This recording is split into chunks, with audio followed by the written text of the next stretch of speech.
That's kind of one thing that's like super common in the credit business. It's like people market the same way. They market the technical side. They market the things people don't care about. They market the 5 factors of credit. They market the dispute tactics they're using. Like, nobody cares about that. Facts. They care about one thing and one thing only, my goal. There you go. And the problem that I have is probably how you're going to attract me. So it's like, instead of talking about, you need to know that the 609 letter and the 611 letter, like, nobody want to hear that. They don't right? But if you post, hey, I'm gonna show you how to get $100K in business funding using this particular dispute strategy, right? Or using this particular funding strategy, that grabs their attention, right? So market goals and problems. Don't market the technical stuff because nobody cares about that. Right.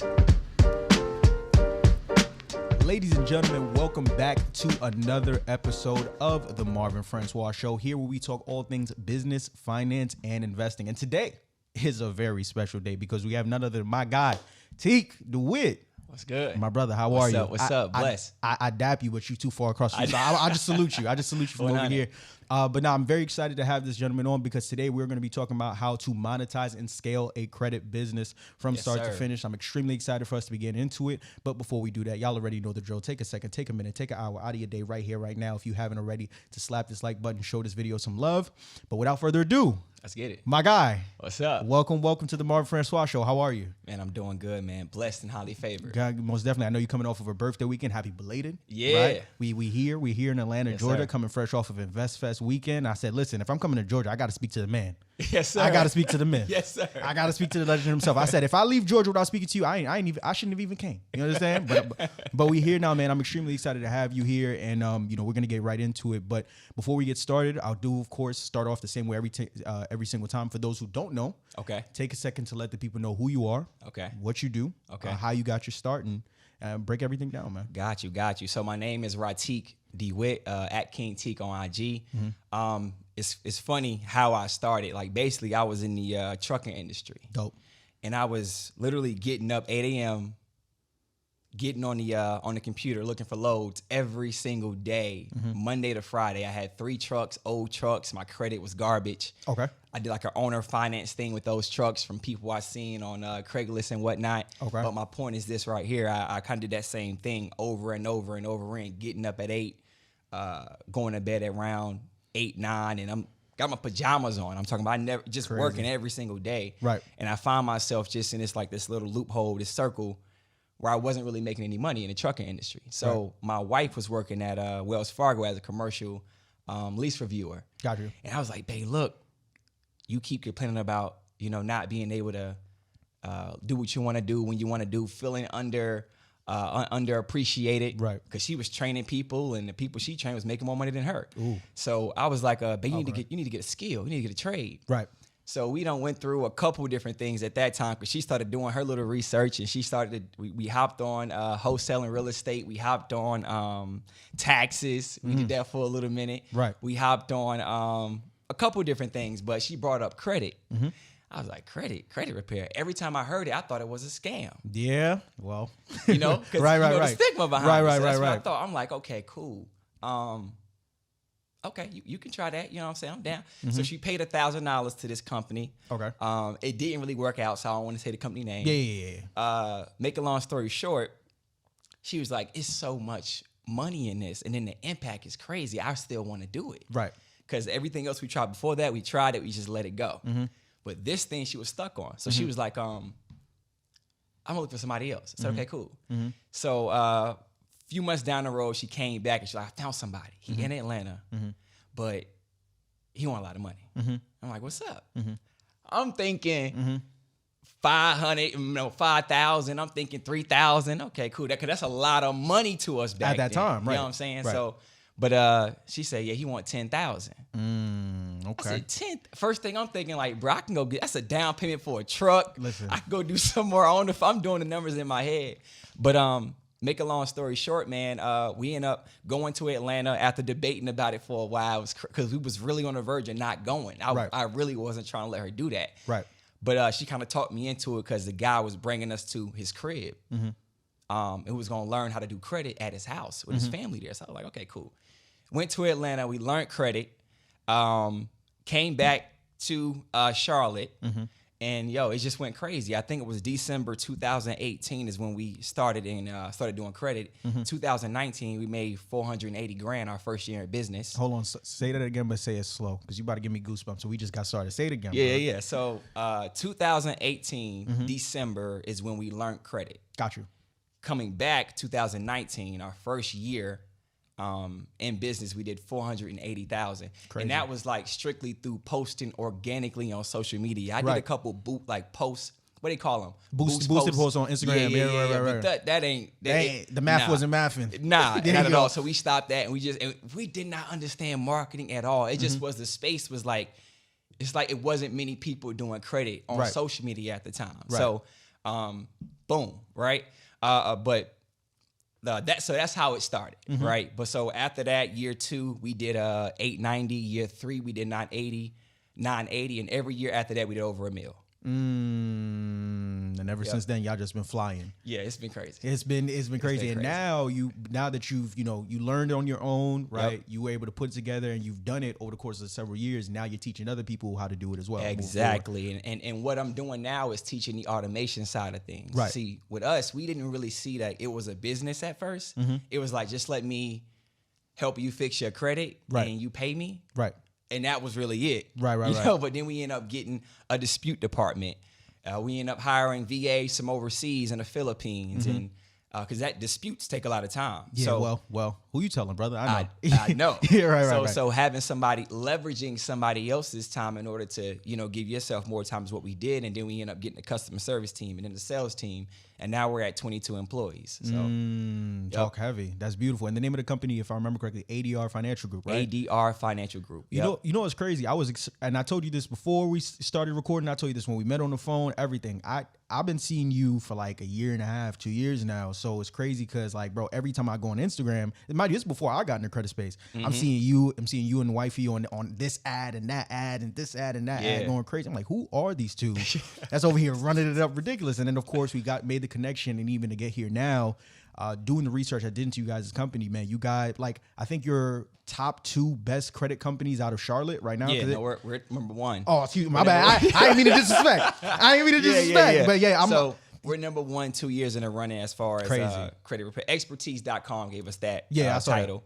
But yeah, man, besides that, Better Business Bureau, we got 5 stars. Yeah, I saw. We see, the thing is, man, like, I'm a big believer, my wife is as well. I was raised with my grandparents.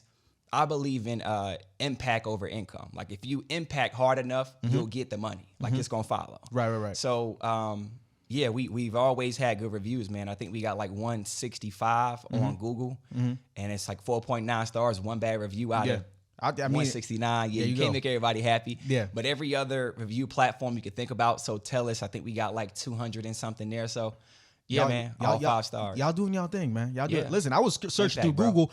I'm like, man, it's like 1 million great reviews. Everybody's over here ranting and raving about the company, video testimony. I said, let me talk to this brother myself. Let me see what he got going on. But I gotta play on that too, how to get good reviews, man. Oh, let's go. Oh, we gonna get into all of that. Yeah, we gonna get into all of that. But no, needless to say, you're not new to this. You're true to this, right? Yes, You've been doing it, and I'm very happy to, of course, have you on this platform to give the game to these people, because there are a lot of people who have credit businesses themselves, and they've been struggling, right? Yeah. In so many different fields, and to be able to have you on here to break the game down as you've been able to do it on your end, so that they could take the play and run with it. Man, let's go. So. Do it. So without further ado, let's get it rocking and rolling. Let's go. All right, we're gonna start from start to finish. Let's start off. Of course, you can't talk about a credit business without talking about credit repair, right? Exactly. So let's get into that first, right? Now, as it pertains to credit repair, the 2 main ways we know about when it comes to disputing is factual based disputing, and now one of the newer methods that more and more people are starting to find out about. It's not super new, but more people are starting to find out about now. Is Metro 2. Yeah. Right. So I've had a couple of different people come on here and talk about factual consumer law, and the other people, right? Like Dion, shouts to Mr. Phenomenal, my guy. He's come on here and talk. Yeah, come on here and talk about Metro 2. For those who are watching who don't know, could you talk about the difference between what is factual based disputing versus what is Metro 2, and more importantly, if I have a credit business, how can I use either or to start getting results within my company? Got you. So it's pretty simple, right? So with Metro 2, the dope thing is that they got a software that pretty much does the disputing for you. Right.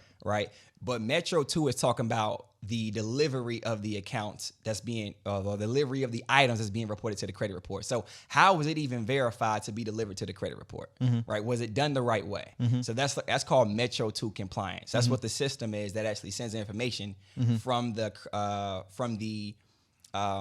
banks and the lenders to the actual credit report. Right. So, and then you got factual based disputing. That's talking about is the information reporting factually. Like prime example, if you look at the credit report, is all the information matching across the board for every bureau depending on the account. Like if you look at the account number on a particular, let's say Capital One account, does the account number match on every single bureau? If it don't, that's against the law. That's where factual based disputing come in play. So to put it in simple terms, I'll say that to say this because factual is like, is the information reporting correctly once it's delivered? And then Metro 2 is saying, is it delivered the right way? So that's basically the two type of laws you're using in order to get those accounts removed. Boom, there you go. Now for your experience personally, do you lean more towards a dispute method or is it kind of like, man, it's up to you? You really? I use both. Okay. I see sometimes I'll start with factual and then I'll clean up with Metro. Or I'll start with Metro and then clean up with factual. Got you.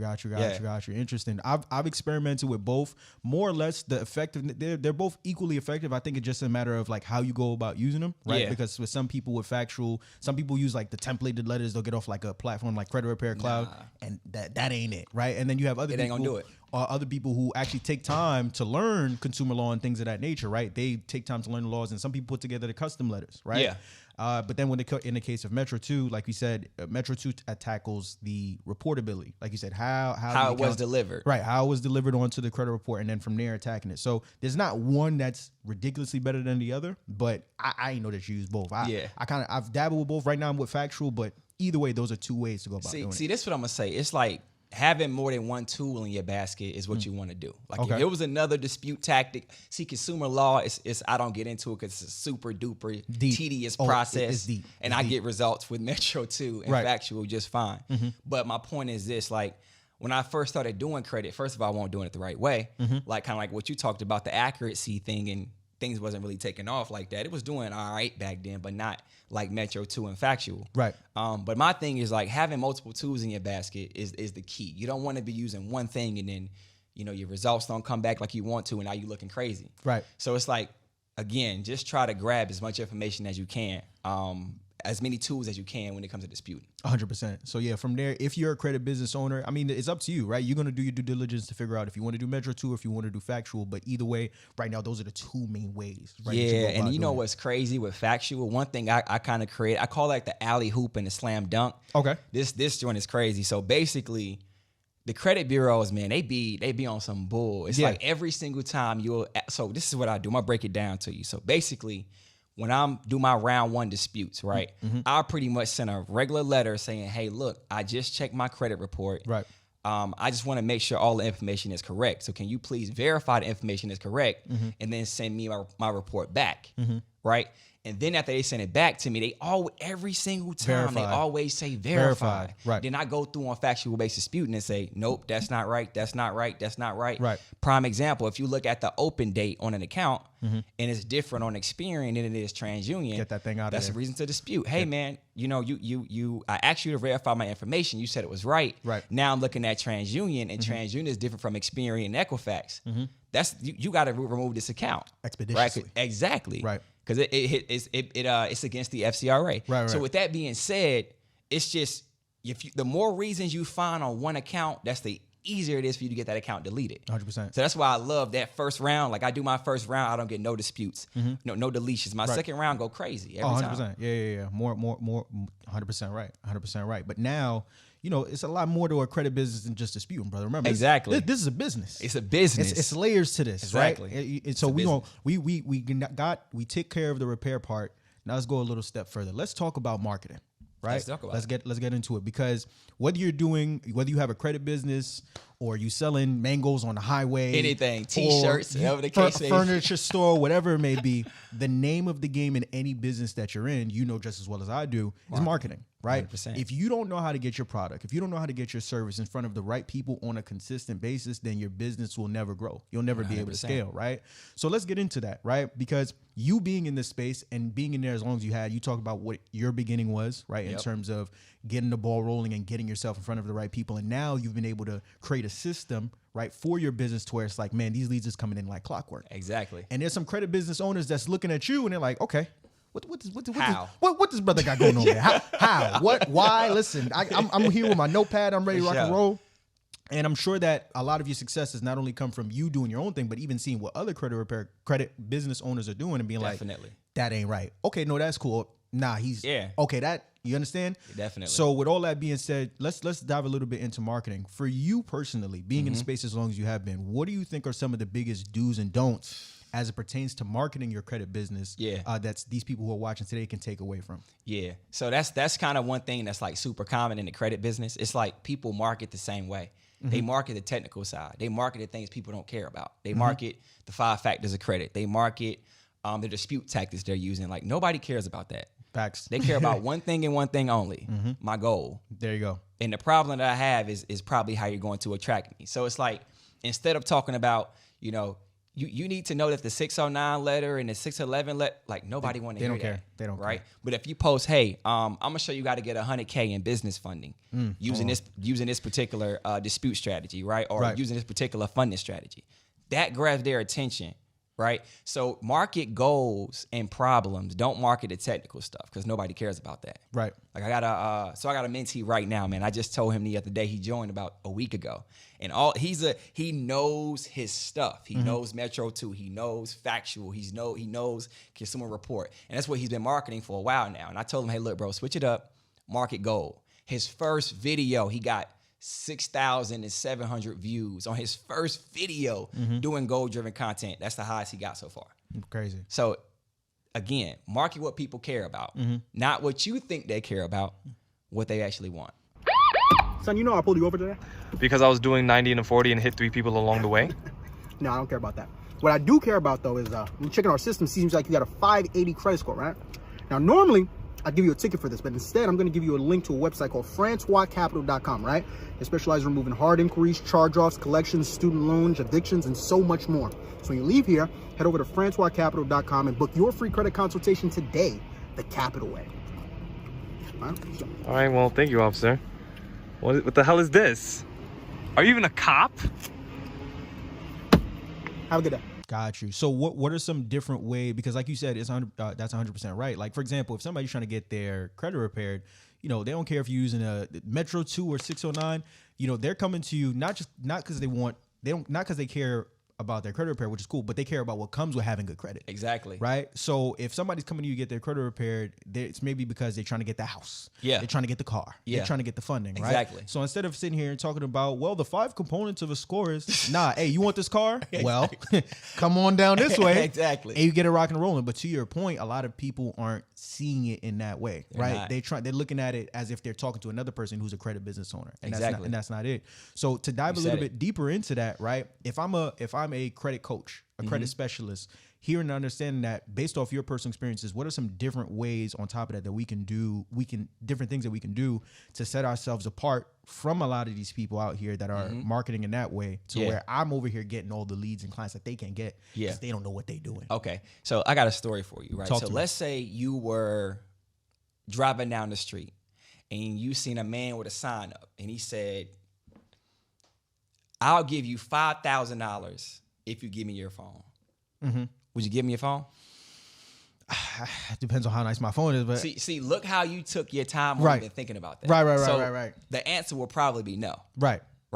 Now, let's say you was driving down the street and that same guy with the sign was out there and somebody ran up to you. They pull you out your car. They mugged you.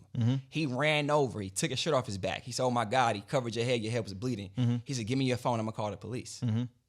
Would you give me your phone? Oh, of course. It's an emergency. Same guy, same phone, same different situation, right? So the thing is, that was a problem-driven type of response compared to a goal-driven type of response, right? Gotcha. So you attract new people from their problems, because we live in survival mode from a human philosophy standpoint. Like we always thinking about the worst case scenario. Like just it's just the way that most human minds are, right? So when you speak from a problem-driven perspective instead of like a technical perspective, or even sometimes a goal-driven perspective, you grab people better. So an example would be like this. Like you can say the 5 biggest mistakes most people make when getting denied for a credit card. You got my attention. Right. I ain't trying to get denied, right? So you can say the number 1 biggest mistake most people make when they get denied for a home. You talking spicy now? Go ahead. So when you do that, you grab their attention, because it's just how we're conditioned. So marketing really plays a big part, man. It's funny because I'm listening to I'm really diving deep into a couple guys with some high level marketing from philosophy standpoint right now. Dan Kennedy is one. I've heard of him. Yeah. GOAT. Right. So make a long story short, man, he talks about marketing and kind of tells you the control that you have over people when it comes to a marketing standpoint. And just understand that's just the way people are. Like 100%. You just have to understand, if you're in business and you want to make money, you got to understand that. People live in survival mode. So when you speak from a problem standpoint, you grab their attention. 100%. And to piggyback off what you just said, I've actually learned that through marketing myself. Like I have this YouTube channel, right? So one great example I could use to piggyback off on that, if it's all right. Oh, cool. Do your thing. So for example, I made a YouTube video about like credit card utilization, right? And how to manipulate it to make sure that your score stays at a certain place. But instead of me, I could have easily titled the video something simple like, well, how to make sure your utilization doesn't hide your credit report. That's cool. That's work. But instead, me understanding, to piggyback off what you said from the marketing standpoint, instead what I titled the video was, do this and your credit score will never drop again. Now, if you on pain driven, right? So now the average person is not on YouTube typing in credit card utilization. No, they don't care about that. People just know credit score. Oh, I don't want my credit score to drop. Yeah. So now if you see my video just floating through the internet, you see, do this and your credit score will never drop again. Now I'm attacking the pain point. Exactly. Because you sitting there, right? And by the way, this is a big gem. If you sitting there, right, and you stumble across my video, you're like, well, I don't want my credit score to drop. If my credit's already bad, I don't want it to get any lower. And if it's good, I dang sure don't want it to drop. What is this? What do you mean do this and my credit score never drop? Boom, click. Right? Basic things like that, just in terms of learning how to attack pain points in a market from a problem-driven standpoint. Exactly. See, and that comes big on hooks too. Whenever you're posting content, you want to have an attention-grabbing hook. Right. If you're speaking from a pain standpoint or a goal standpoint, like I did a video. Talk to me. It got like 500,000 views, 500,000 views on Instagram. It was how to get 6-figure cars with no money down. See, that was 2 things. People want to know how to get everything. Right. With the least effort. 100%. Right? Every single time. So that was the goal. That was a very goal-driven and desirable type of headline. And I kind of just walked through on how to do it in this piece of content. But my point is this right here, like, that's the key, man. Pain and problems. Like, business is built off a problem. So basically, if you have a problem and you have a solution, that creates value. When you got value, you get paid for that value. So that's just business. So why not make content off of that same theory? Not theory, but off of that same concept. So now another question to you is this, because like I said, I've been following you for some time, and you and both your wife, you guys are very comfortable getting in front of the camera, right? Definitely. You know a lot of people in this industry ain't the biggest fans of getting in front of the camera. And I got to ask you this. If I'm listening to this, I'm like, okay, I want to market my credit business, but I'm not a camera person. I don't want to get in front of it. Is that something from your personal experience you think can make or break marketing? Is that a game breaker, or are there ways around that? Like if I'm like, hey, I don't want to get in front of the camera, but I'm willing to do everything else. Yeah. Is there another way for us to market our business if we're not, camera savvy people like yourself and myself? Man, that's a good question. And I'm gonna say this, right? Like, we all know brands that have faces like didn't always have done very well. Like prime example, Disney. The owner of Disney didn't come out and show his face until like 10 years, or when they hit a plateau, and that's when he kind of put his face with the company, and that's what helped them scale. So just overall, like just thinking about Disney, like, and it's just easier to scale a business with a face. Got you. Especially from credit repair with the stigma behind it. You see somebody posting content about credit, but they never show their face. You look iffy. I need to see somebody. I tell people all the time, that's a red flag for a scam. If you hop on social media and you seeing somebody posting content FICO scores, they showing Credit Karma scores, and they're not showing their face at all. Yeah, like that's I got some questions. I got I'm some skeptical. Right. But if you see me on social media, I'm showing my face, I'm showing my wife, I'm showing, I'm talking to you. I'm standing behind my brand. I'm building that like you know you and trust you that you need in order for people to buy from you. So I'm not gonna say it's impossible, but it makes it a lot harder. Gotcha. You know, because I look at companies like creditrepair.com, Lexington Law, which they're the same company, one owns the other. Right.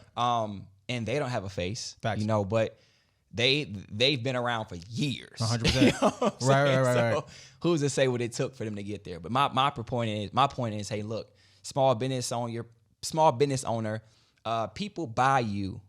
They don't buy your business. Facts. So That's why true. not just put your face out there and let people buy you? 100%. You know, another great example of that is even myself with my channel. I have my own credit repair company or my own credit business. And it's funny because I have my VAs that are in position. A lot of times people will sign up for consultations and they'll get upset because they'll find out about my company through my videos, sign up for the consult, but they think it's going to be me that's going to be on the phone. Yeah.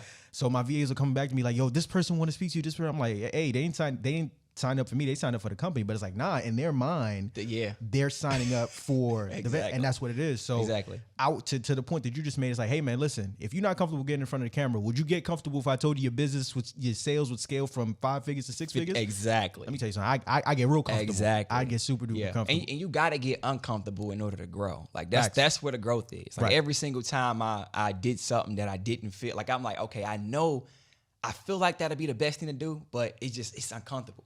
But I still went and done it. Yeah, I still showed up. And that's where like things really went crazy. Like when I first got on camera, I'm a country boy. We don't do cameras. Right. You know what I'm saying? Like we don't talk clearly and like we don't watch how we speak. Like we don't do that. It's not, you know, for most people where I'm from. So, but me getting on camera and doing it more, I just got better at it. And that's the thing. Like it's never something you done before. Over and over again, you didn't get better at it. So just keep trying. Yeah, 100%. Another question I'll have for you in marketing before we get to the next part of this is audience. I think audience, finding the right audience is also an important thing too, right? So when it comes to marketing, for you personally, do you have a specific target market that you're looking for your credit business to get in front of? And if so, what did you do to identify that audience, that avatar, that other people can do as well to make sure that they're getting in front of the right people? Because another key thing that we know in marketing is that if you're advertising to everyone, you're really advertising to no one. So how do I find that target audience, my avatar, this group of people I'm looking for? What does that look like? Got you. So we can talk about not only the target of the audience, but also the quality of the audience that you're targeting. Facts. Because you can target a certain audience, but it could be some garbage quality. Facts. It's just the truth. Listen, we ain't throwing shots at nobody, but hey, it just is what it is. Because all money ain't good money. Facts. Right. So let's speak about the actual target concept first. So it's really what you say, right? Like what you say is targeting the audience you want. Like prime example, you can say, I do credit repair. Like I help people get a 750 credit score. That's what I do, right? Not everybody who wants 750 credit score is coming to you. Now that doesn't have a specific target besides people wanting to fix their credit. So it can just be, you got to weed through the garbage to get the sugar. You know what I'm saying? And that's kind of like not a concept I go for.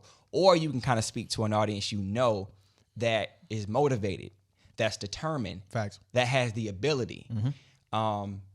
You probably still have to weed, right, but nowhere near as much. Like prime example, you can say, I help future homeowners get a 750 credit score. Right. Or I help current business owners get funding. I help current business owners get a 750 credit score so they can get funding. So the messaging with that, it changed a little, but you're doing the same thing. You're helping people repair their credit. Facts. And the dope thing about that is when you target a certain audience, you can actually charge more because they feel like it's specifically for that particular thing. And you're just doing the same thing. Right. So instead of just saying I do credit repair for business owners looking to get a 750 and 100K in business funding.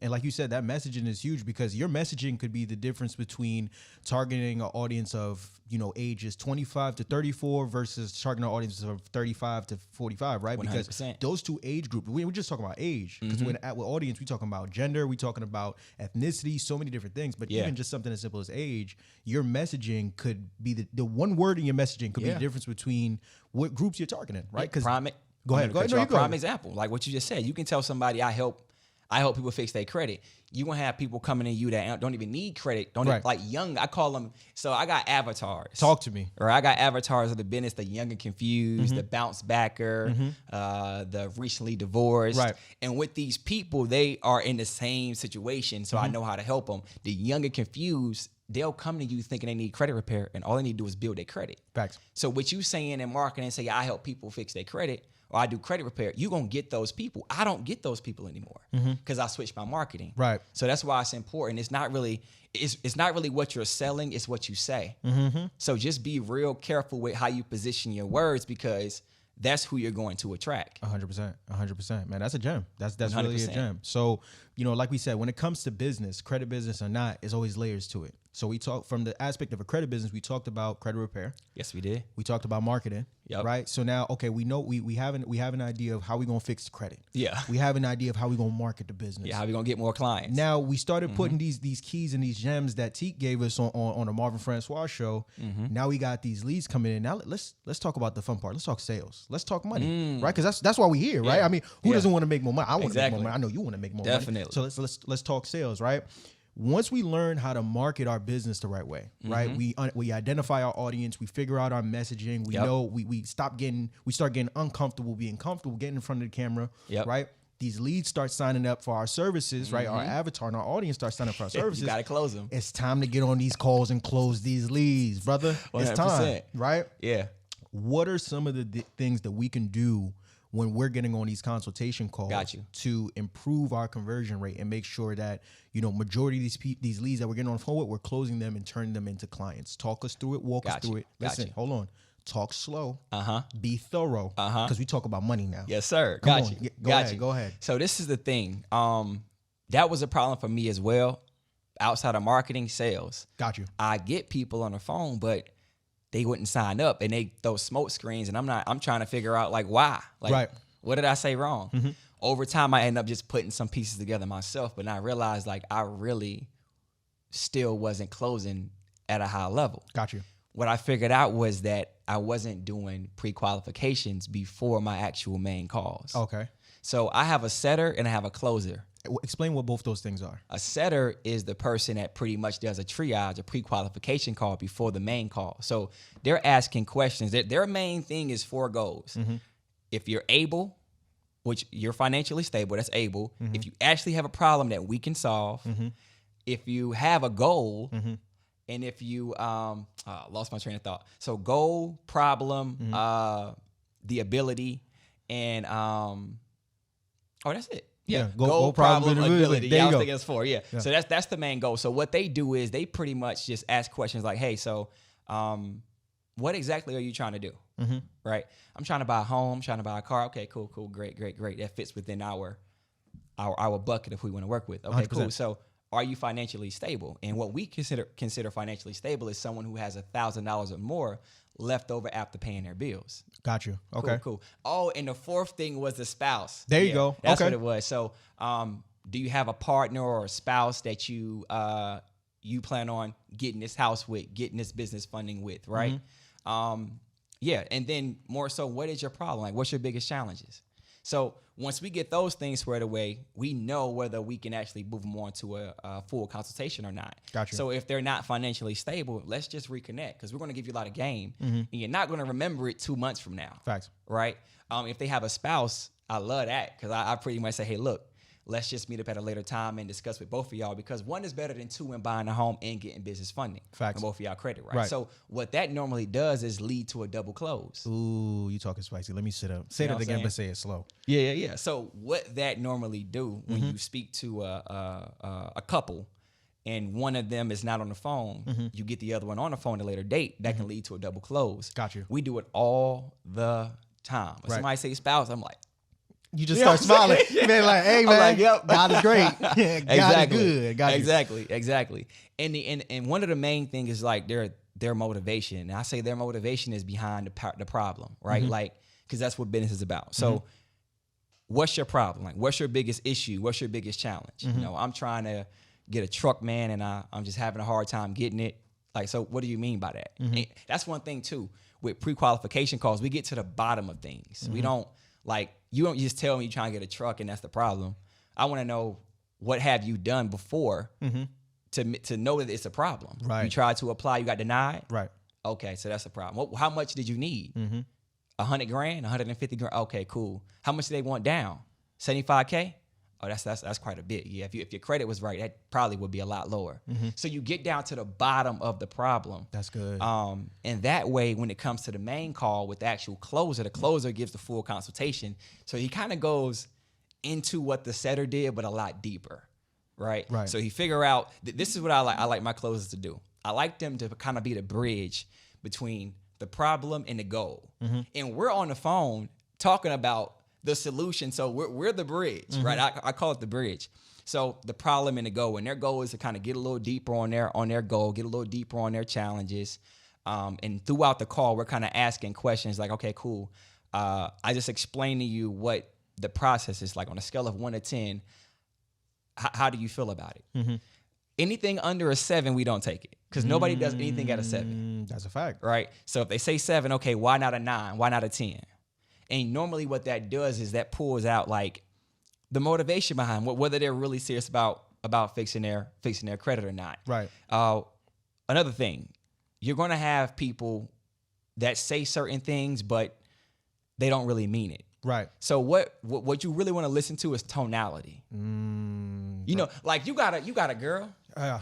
Okay. Are you? You at that was I'm an observer. asking you, Nah, do you right now, got- no. Right now, no. Okay, Right now, no. cool. So- As far as I know. Go ahead. So have you ever asked a girl a question and she was like, "Yeah, I'm good." Oh yeah.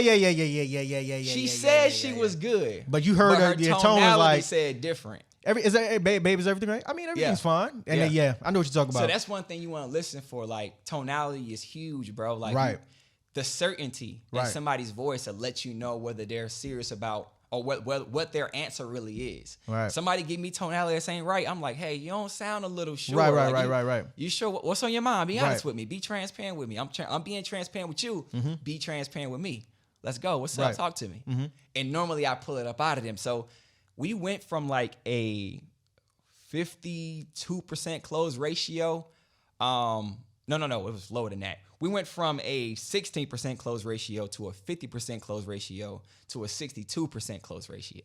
So if you just take that number and trickle it down, if you're getting 16 calls a day and you do that number times 65%, we're closing that number of people every single day. That's good. That's good. Listen, hold on. Let me sit up. Let me sit up, man. I forgot who I brought on this dang show, man. I'm playing myself. Listen. You don't understand how huge what you just broke down is, because the process that you put in place when you have people that sign up, like we said when we were talking about the marketing, audience is everything. Because once again, if you're selling to everybody, you really selling to no one. But moreover, even once you get the right audience, that process of the sales call, right? Like what you just talked about, a lot of people who are doing sales in their company probably don't even know about it, right? Having a setter and having a closer. Right? Huge. Most people just have closers, right? Somebody signed up for a consultation. Hey, how you doing? You want your credit pick? All right, this is our packages. Hey, this is how long it's going to take. Hey, sign up. No. To have the setter aspect of it is so huge in sales because like you said, you want to be able to weed out whoever it is that isn't a fit for your business. Because, like you said, all money ain't good money. Exactly. But now what that does for you on the back end is that now the quality of client that you have, right? And moreover, especially being in this industry, you talked about it at the very beginning. One thing a lot of people underestimate about having a credit business is that, like, and I tell this to my team all the time, you got to understand, 95% of people that come to your credit business probably went to 2 or 3 other businesses that did them dirty. Exactly. So if you got a setter, if you got a closer, if you got these things in place to where somebody has to go through by the time they get to the part where they're about to get closed, number one, they're confident in your services before you even got them any results. Exactly. Because they feel like, you really hand walked them through this process. Most credit businesses ain't doing that. And it leads to a bunch of objections. Right. Like if you don't do the spouse, if you don't ask about the spouse question, they can get to the end. You can have a 35-minute phone call and they say, hey, look, I got to talk to my wife first. I got to talk to my boyfriend first. Who you telling? And you think you done sold that? Nah. Like, so that's why I always ask questions. And the most common objections, just so y'all know, is spouse, money, and financials. That's the most common 3. So if you're doing a pre-qualification call in the beginning, and then you're getting those things squared away in the beginning, and that's being transferred over to a closer, because what we do is you get on the calendar, we qualify you once you get on the calendar. You stay on the calendar once you're qualified. If you're not qualified, we cancel your appointment or we reschedule. Got you. So my closer, he got 6, 7, 8 appointments lined up for the day. It's close. So it's important to do that pre-qualification before the actual main call, even if you do it all at once. But it's really important to do that. 100%, man. And like you said, it's a quality over quantity thing, because look, I'd rather bring in 5 clients that I know aren't going to give me headaches, aren't going to give me chargebacks, which is another ridiculous part of the game. They aren't going to try and call my business at 3 o'clock in the morning, talk about what's going on, my servicing and all these other different things. I'd rather have 5 quality clients that I know are an exact fit for my business. Exactly. See, and that comes from the marketing and from the sales call. So once again, really walking a lot of credit business owners that are watching this through this process, because I guarantee you, off what you said about the setter alone, the minute you said it, 90% of credit business owners talk about what's a setter. Like they bro, really and truthfully, I recently just found out what it was, before we even sat down. So, but that's huge, right? Definitely, that's huge, game changer. Let's dive a little bit more into the sales call aspect of it, though, right? Okay. Because with the sales call comes a sales script, right? Talk a little bit more about that. When it comes to if I'm a credit business owner and I'm trying to put together my sales script, is that something you put together on your own? Like you have a custom sales script that you sat down and put together, or is there a place where we can go where we looking for templated versions of it? Like what does that look like? Because if I'm doing it myself, or even if I have VA, I need a sales script. Can't sell without a sales script. So I got you. So there's like no magic sales script. Like it's just a certain things that it needs inside of it. Like prime example, there's no magic dispute letter. Facts. But the certain things inside of the letter makes it a good dispute letter. Well, there's things in the letter that makes the magic. Exactly. There you go. Exactly. So with a sales script, you just make sure you just have a discovery section where you're figuring out what their challenges are and what their goals are. Make sure that you have a benefit delivery section. Okay. And the thing about delivering your benefits, you're not delivering the technical side of things. Nobody cares that you're going to have a dedicated dispute specialist or a dedicated customer service rep. They care about the outcome. What is that dedicated customer service rep doing for me? So, and I'll hop into that a little deeper if you want me to. Let's go. Cool. Yes. Let's do it. So, with my our delivery for our pitch, right? Our benefits and our pitch. What we say is we talk about the goal again, not the technical stuff. So we'll say, instead of saying you'll have a dedicated customer service manager, we'll say, hey, look. So you have a dedicated customer service manager, and what they'll do is they'll kind of give you a call every 2 months and see where you are now, what you can do to improve and answer any questions you have. That way you stay on track and we continue to increase your scores as fast as possible. So you see how like I was kind of focused on I did say the beginning part, but what I did was I let you know what was the benefit, what was the outcome of me doing that. Right. And that's important whenever you talk about what you're offering. Yeah, because your offer, goal. Nobody cares about what you're actually doing. So we talk about the discovery, we do the pitch, and then we come to the close. And our close is pretty much making sure, before we even go with the actual price, we do a temp check. We make sure that they are in the buying pocket before we actually get, because you don't want to give somebody a price and they're not ready, right? So it's a couple things you want to have inside of your sales script. One is the belief, the belief that you can actually help them. So you want to have a question inside, because again, I look at it like this: there's no magic script, and I can say something that may sound funny on your ear, but you can say this, you can say something similar and put in your own words. So you want to have a belief question, like making sure that they actually believe they can help you. So hey, how did you hear about us? Right? A question like that can kind of lead to, okay, cool. So you saw reviews. Oh, so you was referred. So you're building that belief, right? You also want to have a cost question, like, okay, cool. So right now, if you didn't do anything to fix your credit, what would that look like? Right. How long would it be in that position? Right. So you want to have certain logical questions and emotional questions to make them know, like, hey, this guy can actually you're creating that bridge with these questions, right? So belief, spouse, that was already in a triage, financially. Another question I always do. Another question is, I want to throw a couple at you, but I just want to throw this one at you. This is one of the most important ones. Making sure they actually have a deep enough issue they want to fix right then. Again, you asking people about their problem. If they say their problem is a 5, it's a priority. Like I say, okay, cool. On a scale of 1 to 10, how much of a priority is it for you to fix your credit right now? And they say, you know, it's about a 6. Mm-hmm. A 6. You know what I'm saying? You know what I'm saying? Right. We need to talk a little later, or we need to figure out, like, let's talk about that. Right. You know what I'm saying? So why isn't it an 8? Mm-hmm. Why isn't it a 9? Right. So making sure that their problem is big enough creates the motivation. Right. So that's what I'm saying. Inside of a sales script, you want to just make sure you got those main things. It doesn't matter. It doesn't matter like what I say. It matters like you having those particular things, because that's creating a bridge from their goal to their problem. Gotcha. Right. So yeah. Ooh, you talking spicy on this show, man. You about to make? Hey, I'm about to smack this mic down.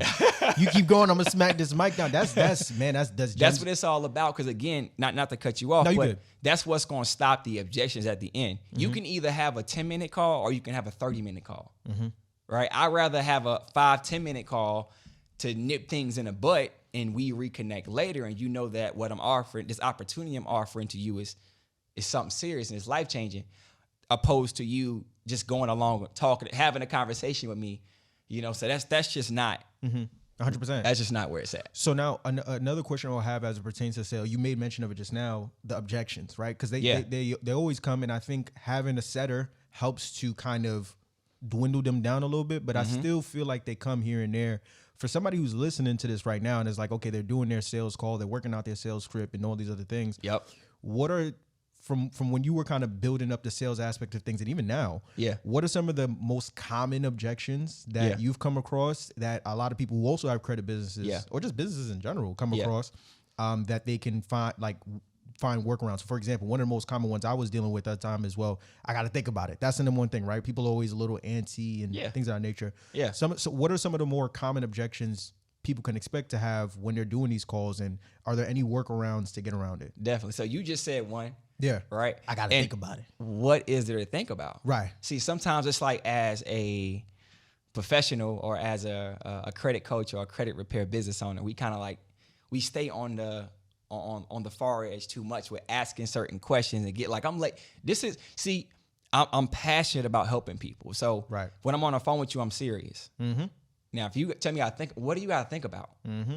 Let's get to the bottom of that. Let's figure it out. So that's like one of the main things I see with people who sell credit. They don't get down to the bottom of the objection. Right. Because you'll find somebody, don't get me wrong, you're going to have your tire kickers, you're going to have your people that hang up, and it's because you put them in a corner with them bluffing. You put them in the corner with the bull crap. They wasn't really serious from the get-go. But the sooner you identify that, the shorter the call can be. Right. So it's important to know that. But let's just do another one. When they say money, very common objection. I just don't got it right now. I gotta move my money from my savings to my check-ins. And that's the fight.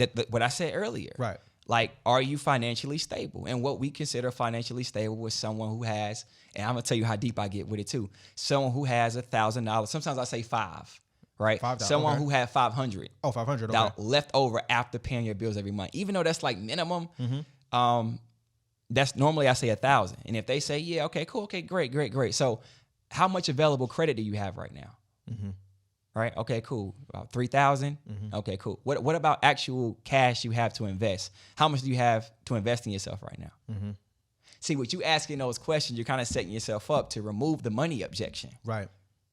So that's one. The other one is a spouse. I told you about that earlier. Yes, we did. I pretty much just, okay, cool, let's reschedule. Mm-hmm. I got them both on the phone. That's a double close. Right. So I just let that play. Mm-hmm. Another one is so financial, spouse.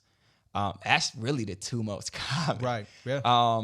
And their goal. You got some people who I just want to get a car, or it's the words that they use, right? They say, I'm thinking about getting a car. Thinking. You're thinking about getting a car. Right. You know. Okay, cool. So look, on a scale of 1 to 10, how much is a priority for you to get that car? Right. So you kind of get that. Right. What you do is you're putting these, they call them Socratic dialogue. That's if you look at the term Socratic dialogue, you're asking questions to kind of get to a point to understand like where this person is, like what's their intention. Mm-hmm. You know, like how motivated are you? Mm-hmm. So spouse, cost, and really figuring out if they really have a problem that they, because some people got a slight problem. They got a slight itch. Some people got a major problem. Like, bro, I need to get this fixed like right now. Right. You know, and that's the people that I normally work with. The thriving, highly motivated. I'm ready to go now. I'm ready to go right now. I got my card in one hand and this phone call in another. Let's go. I'm ready to lock in. My sell calls, the way we got it set up, they normally lead to like, hey, I just want to, you know, go ahead and make the payment. I'm like, how much does it cost? Right. That's when I know. I don't give them the cost or talk about the cost until I know they're ready. Right. They ask me, okay, they're ready. Got you. There you go. And are you able to go from there? 4 late payments, a collection, and a bankruptcy? Son, I'm sorry to say this, but you got bad credit. Credit? But what? Marvin? How you doing? But what about my cancer? Oh yeah, you beat that. Congratulations, woohoo. But listen, the real disease here is all these negative items you have on your credit report, right? So I'm gonna give you a prescription. Head over to Francois Capital, right? They specialize in moving hard inquiries, student loans, charge-offs, bankruptcies, and so much more. That's FrancoisCapital.com to book your free consultation today. The Capital way. Wait, but did I really beat cancer? To be honest with you, I don't know. I'm not an actual doctor, but Godspeed to you, my brother. Peace out. What? Gems upon gems. Upon gems. Upon gems. Brother, you drop another one. I'll throw water on one of these TV screens. You keep playing with me. Nah, man, I love it. I love it. I absolutely love it. So watch this, right? We talked about credit repair. Yeah. We talked about marketing. Yes, we did. I mean, we had to get to the money, so we talked about sales too, right? For 100%.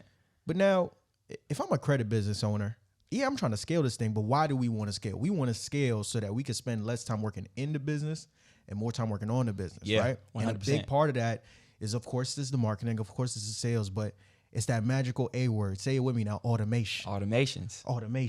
Ladies and gentlemen. So let's get into that, right? Yes, sir. For those who don't know, could you talk a little bit as a credit business owner yourself? Talk about why automating your business is so important in the aspect of scaling. Yeah.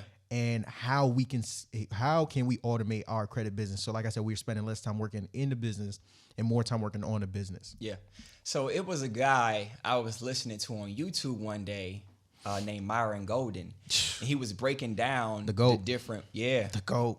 He was breaking down different ways that different types of businesses, and you pretty much have service and you have product. And then with product, you actually have digital product or physical product. But he was basically saying a service-based business is the hardest business to scale because it involves you using your labor in order to produce the value that makes the money. Right. And when I heard that, I was like, yo, he's 100% right. Right. So he was basically saying the only way you can actually scale a service-based business is through hiring somebody to replace the hours and the time that you're working. 100%. So that story leads me to another story. This is funny. My first mentor, he was like, hey, look, if you call Walmart or if you call TJ Maxx, right, who answers the phone? I'm like, somebody. He was like, where do you think that person is located? How do they sound? I said, that's like somebody from, somebody foreign. He was like, exactly. Labor is cheaper in other countries. So one thing to do to scale a service-based business is to hire people, virtual assistants in other countries. I prefer the Philippines, right? The Philippines have a crazy amount of work ethic. They're super dedicated. And they don't have this thing where they're looking to quit one job and go to another. They're looking to scale with the current business they're with. Right. So what changed the game for me was hearing those two things. And what I did was I went to onlinephjobs.com, or is it onlinejobs.ph? Onlinejobs.ph. And I started hitting people up like, hey, I'm looking for a dispute specialist, right? Because disputing, again, take the most time. Right. So I'm like, okay, I'm looking for a dispute specialist.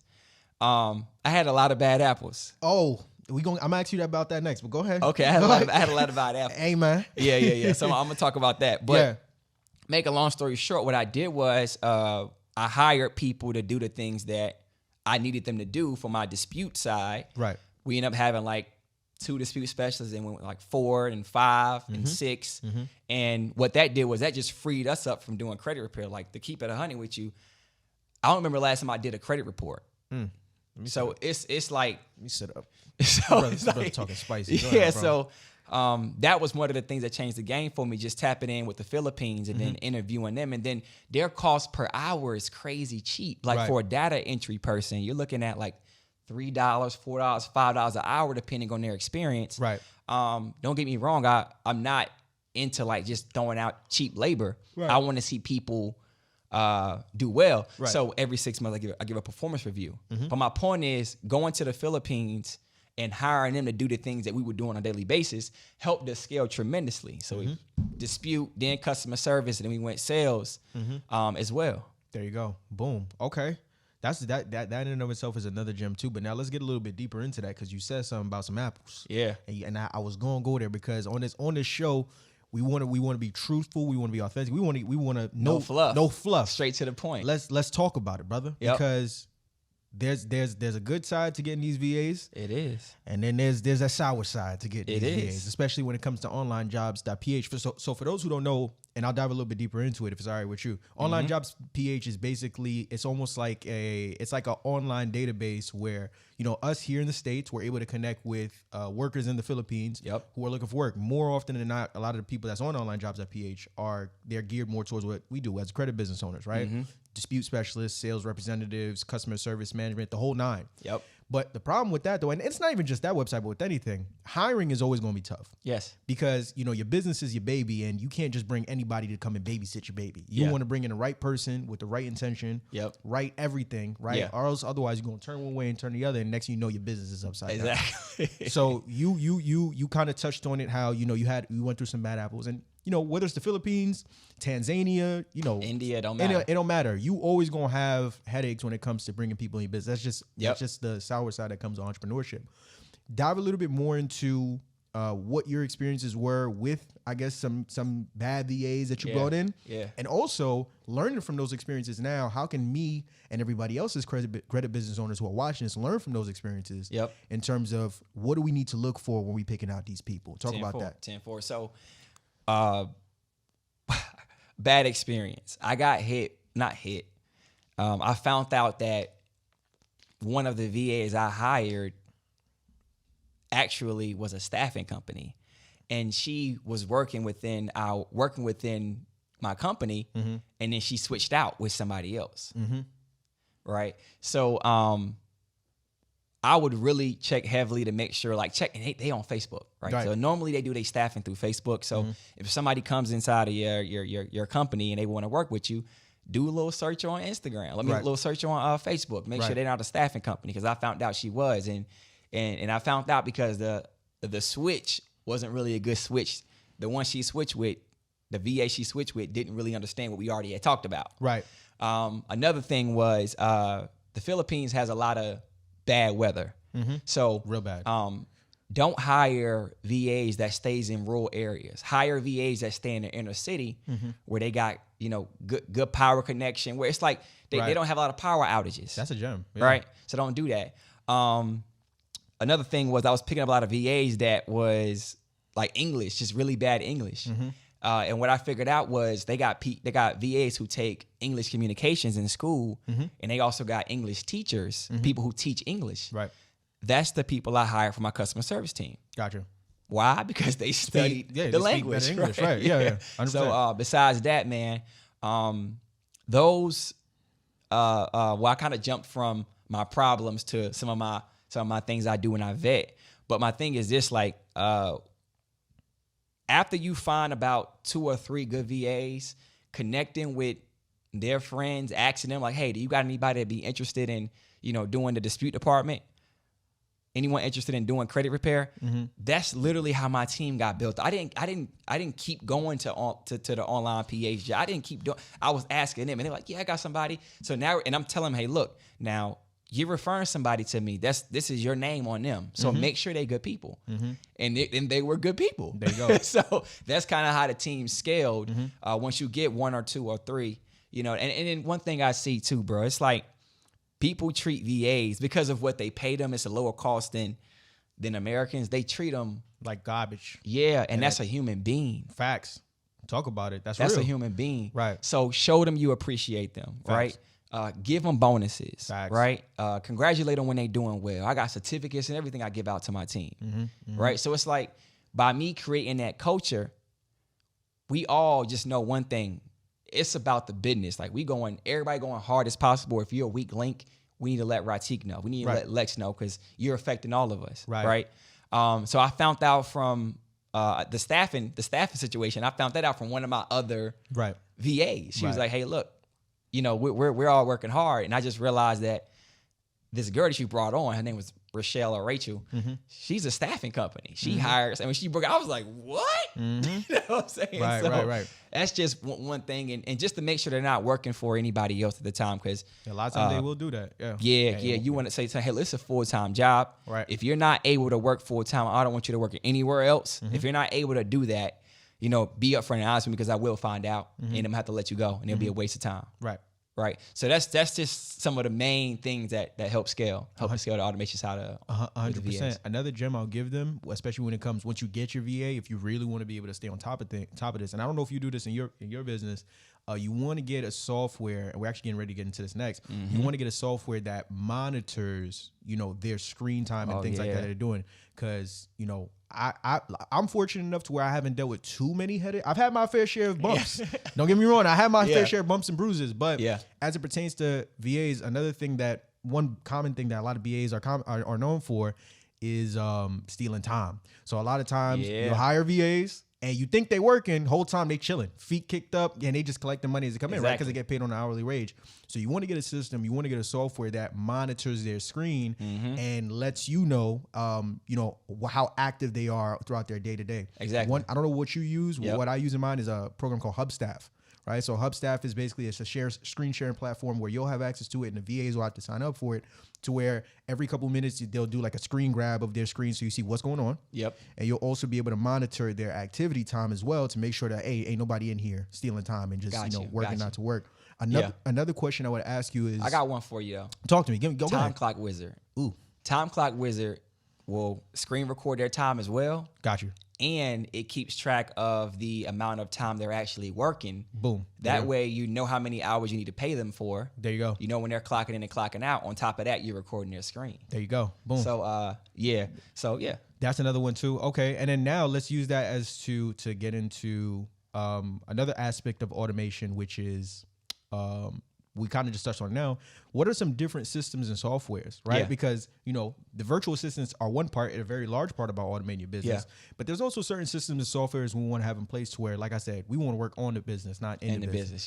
Are there any other systems and softwares that you could recommend if I'm a credit business owner that I could implement in my business to ensure that, like, hey, man, I ain't got to be working in this thing for 19, 20, 25 hours a day? Talk to us. Definitely. One, I'm going to just touch on sales from automations, and then I'll touch on another one. But Let's go. I use Go High Level for my sales CRM. Gotcha. I like Go High Level because you pretty much can text, email, call, everything from Go High Level. And it's pretty much, you can build it out to have it specifically for you. Right. Just specifically for you. Like you can have an automation go out on 2 days from now, 3 days from now, 4 days from now. You can keep dragging. I got automations going out for follow-ups right now for 4.5 months. Ooh. And I'm not texting or doing anything. Ooh.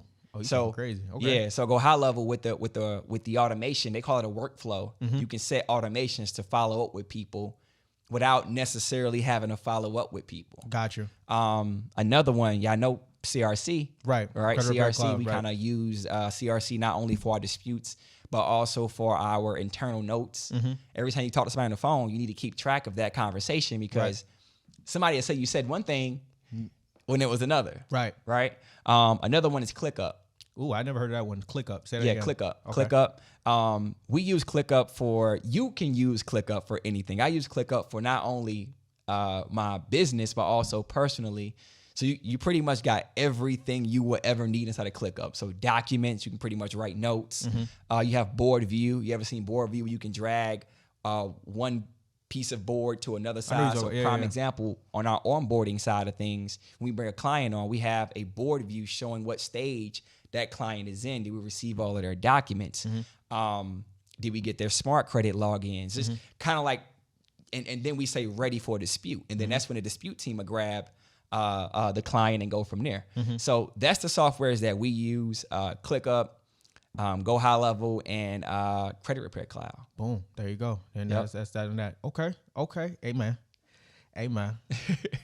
I'm trying to be respectful to the studio space. I'd flip the table if I could. I promise you I would. But man, it's really dope having you on here now. Before we let you go, of course, there's a lot of people that sat through this sit down and they're like, man, this dude know what he talking about. This dude is a treasure trove of information. I need more. This sit down ain't enough. I need more from this dude.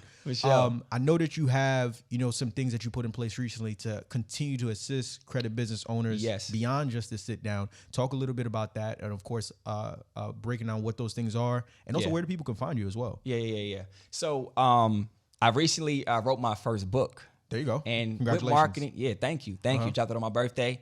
With marketing being the biggest issue, like I know it's the biggest issue. Right. That was the first thing I had to talk about. So I pretty much have a ebook on marketing. Again, if you want to grab the ebook, I can talk to them. If you want to grab the ebook, 704-703-9811. Just text Blueprint 704-703-9811. You can grab the ebook.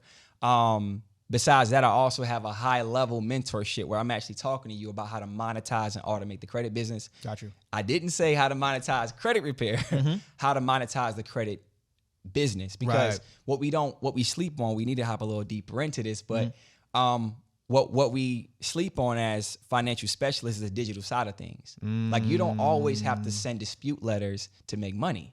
You can create a digital course on somebody's problem and then sell that course and make money over and over and over and over and over. And over and over. Yeah. At one time. There you go. So a lot of financial literacy coaches and credit coaches, they're like a treasure chest full of information, but all they thinking about is me fixing credit.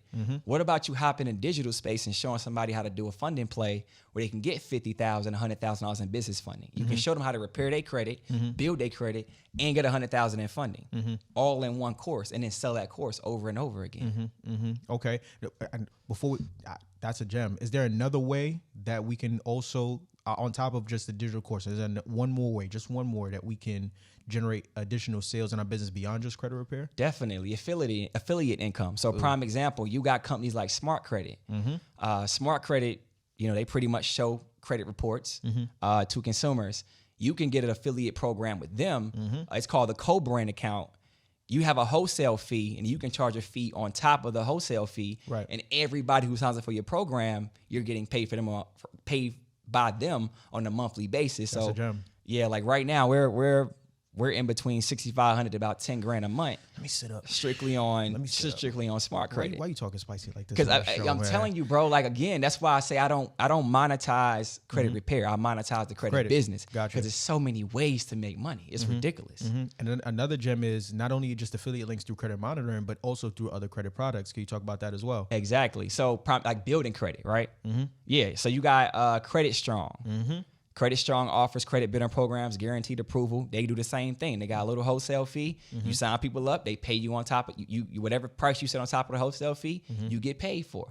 Same thing with Self Lender. Well, they don't have a wholesale fee, but they have an affiliate link. Right. So it's so many different ways. Right. And then funding. Right. Just overall doing funding for people. So once you do get their credit right, you take them to certain banks, alternative lenders is what I like to call them, okay, and help them do credit card stacking. Right. Most people charge 10%. You get somebody $50K, that's $5,000. Ooh. So that's why I said like the plays are ridiculous. I'll break this mic. I'll break this. I'll break this mic. You keep talking like this on this show, brother. I promise you I will. Go crazy. No, but that's 100%. Like you said, it's not just about monetizing credit repair. That's one piece of the puzzle. But we want to make as many streams as possible. And like you said, from the affiliate links to funding. Funding is I mean, you could go. Imagine you get somebody $100,000 in funding after you just finish their credit, 10% commission. Yeah. I'll cry right now, man. Listen. Before we let you get out of here, let the people know, of course, where they can find you, how they can tap in with you. For sure. So at King Teak on Twitter, at King Teak _. Spell that? Yeah. So KINGTIQ, right? _. And that's on everything, honestly. TikTok. Yeah. Facebook, TikTok, IG, and Twitter. There you go. Yep. And on top of that, I think you was talking earlier about the mentorship. Again, if you are looking to monetize the entire credit business and not just credit repair, not just be a letter sender, right, but just monetize the credit business, definitely tap in with me on any of those social media platforms. And before we let you go, answer this question for me, right? You should finish this sentence for me. Let's say we have a lot of this video is for people that have credit businesses that want to scale, right? For people that may be thinking about signing up for your mentorship or tapping into the ebooks, finish this quote for me. You should not tap into my programs, tap into my mentorship if blank. If you are not serious about investing in yourself, if you are not motivated. There you go. Yeah. I was gonna say devoted. There you go. Devoted. There you go. There you go. If you're not devoted to building, like I'm telling you right now, there's a lot of money in doing a lot of things. But this particular industry, you actually gotta want to do it. You gotta want to help people. You know what I'm saying? So if you're not interested in really helping people, if you're not interested in scaling and making a whole lot of money real fast, don't tap in. There you go. Simple and plain. Well, my brother, thank you for coming through. 100%. I think I kept my best behavior. I ain't knocked nothing down. You ain't knocked nothing down. You kept talking about it, I was this close, brother. I was this close. But no, in all seriousness, I appreciate you for sliding through and just giving game on top of game on top of game. And for everybody who's watching, listen, tap in with this brother at King Teak _ on all things. Make sure, of course, you tap into the mentorship, you tap into the digital products, and leverage this man's knowledge and information. He's been in the space for some time now. He knows it. He's not new to this. He's new to this. You understand? And if you're looking to scale your business and scale your credit business and take things to the next level, this is the brother to get it done. But I appreciate you for sliding through. And for everybody who's watching this, if you enjoyed the sit down, if you enjoyed the value and the information that you received from this and you haven't already, please take a second, take a minute, take an hour out of your day right here, right now. Just go ahead and slap that like button. As always, I'm Mark Francois. My guy, Ratiq Dewitt. Y'all have been good. I've been great. This has been amazing. As always, thank you. And God bless. Peace. Let's go.